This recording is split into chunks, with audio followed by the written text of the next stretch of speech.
Hello, beer tubers, and welcome to another Throwback Thursday with me, Peter, the master of hoppets, sitting here outside, enjoying the late summers of Denmark, barbecuing. Should we try and open it here? See, you guys can see. I probably can't see jack shit. I'm trying something new. I'm trying to do a tri-tip like a brisket. I've seen a lot of people do that, and this was a huge sashi tri-tip. Sashi is I think it's from Finnish cows, maybe, but it's a Danish company that does the importing and everything, JN Meats, and they try to, compete with Wagyu, and I think to some extent a lot of their stuff is really damn close. I mean, they've won challenges against different cuts of Wagyu, and it's amazing, and often you can get it fairly affordable compared to other high quality brands. I don't wanted to use that because it had loads of intramuscular fat, because you need that. So yeah, that's going to be fun. I might try and pair it when it's done with some beer. Let's see. But right now, whilst it's cooking, we're enjoying some beer. And this Throwback Thursday is going to be a beer I'm looking forward to be trying a lot. This is from Brasserie de la Senne, and this is Boulba. So I actually did not pick this up in Belgium. I should have, because I could have gotten it even fresher. But I actually got this from here in Denmark from the Danish. Well, actually, my boss technically, because I think he got a case for the brewery. But it's our distributor from where I work as a brewer, Bad Seed Brewing, that imports the beers to Denmark. So we got them straight from the importer, De Belgiske Hus, who are also really kind to supply a care package of the Dolle beers that, and a glass for us to try. Both me and my boss got a set each, and I'm going to have to do some revisits on those beers. It's going to be fun. I got one in the fridge. But Boulba, I've reviewed this in the past. I can already see now I just rewatched the video. It looked vastly different in the old review. I think that was a really old bottle. This is from March, the 28th, I think. 8th of March. So, somewhat fresh. Not that fresh as it was down in Brussels, but this is everywhere in Brussels, and rightfully so. De la Senne's Boulba is one of the best, really well-hopped, continental hopped pale ales in the world. So and continental hops is European hops, as they say, noble hop session beers. So it's classic noble hops, but it's so aromatic and intense. It's a Belgian pale ale, and I reviewed it back in the day. I think it was a bit harsh on it, but I think maybe it's because it wasn't too well. I liked it, but I think it was because it wasn't as fresh. It was 4.5%. And I drank this quite a few times in Belgium. I think my favorite from these guys is this one, along with Sint-Pieters, which I'd love to drink again, fresh. And then also, is it Bruxellensis, the Brettanomyces beer? But they also did a collab with Cantillon a long time ago, where they blended Cantillon Lambic into, I think it was a Saison. And I think I might be able to do a review on that, because I think we might have some tucked away at the brewery. But let's dive into this. So pours a very, very hazy color. It looks like a New England IPA almost. But so there's a huge yeast cake in the bottom of the bottle, and I actually didn't want to get it swirled and put in. I know a lot of people do that with Belgian beers, but I like to try and, do that at least in the very end, so I can see how the beer is without the yeast first. But often when you are served it down in Brussels, this was what it looked like. It was like a nice, hazy, golden yellow color with a slight orange hue. And in my old video, it's much darker. It's really dark orange. I think it's an old bottle that's oxidized. That might be the reason why I wasn't as into it as I was, in recent times. It's a beer that I kind of rediscovered. But yeah, and a very nice, frothy, pillowy white head, especially when I poured it out. Let's check out the aroma on Boulba. Oh man, that smells so good. It smells so nice. There is so much aromatic noble hop character. It's super floral. It's almost like a Pilsner type hopping, but with esters and phenolics of an ale. Specifically a Belgian one. It's almost like the perfumey. But yeah, really floral, really spicy and peppery as well.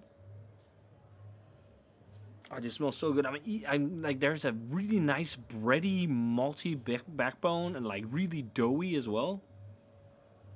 I'm even getting the tiniest hint of coriander, interestingly enough. But yeah, it just smells awesome. And there is a little bit of a stewed fruitiness, but also fresh, apple, maybe more so pear actually. But just this huge noble hop profile. It smells awesome. Let's try it. Cheers, guys. Mm. Oh. If you're a lover of dry beer, you're gonna love this so much. Such a big mouthfeel for a beer of this ABV too.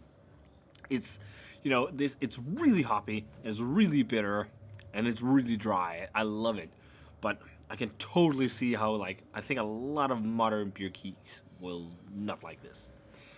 It's not. It's not something that's trying to imitate something else. It's not like super sweet and fruity. It's like it's almost like if American craft beer done European. So like the idea of going nuts and over the top, but with all European ingredients. So it's not like crazy fruity hops and whatnot. It's just like classic hops, and then just all aboard. It's really, really nice. Fantastic revisit. I've got another pale ale that'll be fun. The Dulles Pale Ale. I'm really looking forward to see how that is. But yeah, so peppery and spicy. Like really forward, intense black pepper flavor. And a really hefty, bitter, herby taste too. Just like bitter green herbs. And then a touch of almost grapefruit pith, I think. There's like a bitter like grapefruity almost thing, or just maybe lemon pith if that was bitter, something like that. And then like a nice floral flavor profile too, a massive mouthfeel as well for its ABV. Really, really fluffy. I'm sure I'm gonna have downed this entire bottle by the end of this. This is just so refreshing. I'm almost getting a soft stone fruit profile. I'm not sure if that could be yeast. And also like grassiness. There's even like a bit of that like pear type stuff. And then also like, I don't know why I was getting coriander vibes before, but like it's so hoppy and perfumey as well. And to some extent, I think because it's such a high bitterness and it's all these classic hops, some people would probably say soapy. And it's might be a little bit, but it suits it. Such a refreshing beer. Do we have any? So water.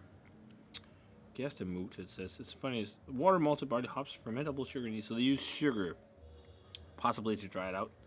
But it's crazy. There's no wheat or anything. It has the fluffiness of wheat or oats.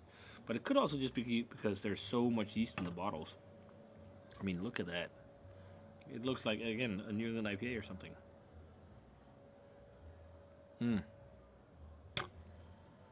It's just wonderful. Wonderful beer. I think it's actually surprisingly, like the more I drink it, the more I pick up on yeast profile. Like spicy, but also like phenolic, but also fruity. I'm almost like you studded an apricot or something with loads of black pepper, like rolled it in black pepper. Because there's so much black pepper flavor. It's just really good.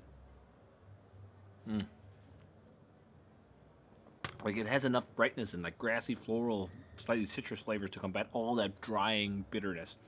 But yeah, rating wise, when a beer is this good and you just slam it in the review, you know it's at least high 90s or mid 90s. I think I'm gonna go 94. I want to leave room for the 95 for a really, really, really dead fresh bottle or on tap. It's just such a wonderful beer, and it's one you can drink 4, 5, maybe even 6 of, no problem. And I love that. It's just such a great classic. I guess almost modern classic by now, but it's one of the beers to drink when you're in Brussels because it's fresh and it's everywhere. Of course, lambic is a big thing, but if you've been to Brussels and you haven't drunk Bulba, you've done something wrong because it's a fabulous beer. There we go. Awesome. If you guys had a chance to revisit Bulba in recent times, let me know. Wonderful stuff. A must check out, I think so, if you like classic beer. And as always, remember to comment, subscribe, check out the Facebook fan page and Twitter and Instagram. Give this video a thumbs up if you enjoyed it. Ring the bell for future notifications about videos. And stay tuned for more Throwback Thursdays. And I'm going to say cheers in an empty glass and see you guys in another beer review.